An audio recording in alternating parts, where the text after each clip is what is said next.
Dans ce petit hôpital vétérinaire de Miami, Carla Zepeda voit passer certains des animaux les plus exotiques au monde.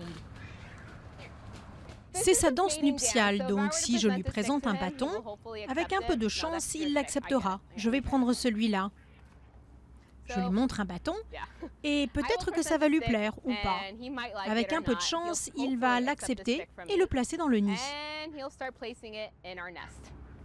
Pépé est désormais un résident permanent ici. Comme 10 autres des pélicans bruns du centre, il est trop handicapé par ses blessures pour survivre à l'état sauvage. La plupart de ces oiseaux de mer sont arrivés ici avec des plaies causées par le matériel des pêcheurs, comme les hameçons. Les admissions du centre ne cessent d'augmenter. Avec plus de 2000 patients et plus de 100 espèces admises ici, le centre a battu l'an dernier un nouveau record. Ici, le personnel est aux petits soins. Ce bébé pivert est par exemple nourri toutes les heures. Là, je suis en train de lui donner des vers de farine. Ce sont des insectivores, donc il mange beaucoup de vers.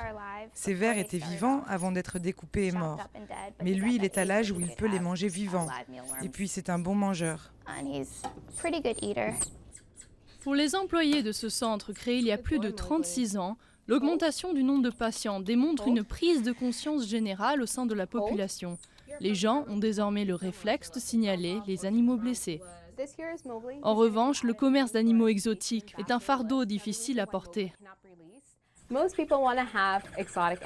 La plupart des gens veulent avoir des animaux exotiques comme animal de compagnie. Ils sont beaux, aux couleurs vives, et c'est un problème parce que la plupart de ces personnes ne savent pas comment s'en occuper. Parfois, quelqu'un se dit « je ne veux plus de cet oiseau » et je suis sûre qu'il se débrouillera très bien dans la nature. Et c'est comme ça qu'on se retrouve avec tous ces perroquets ou d'autres oiseaux qui ne sont pas natifs du sud de la Floride. Ce jour-là, l'un des oiseaux est remis en liberté.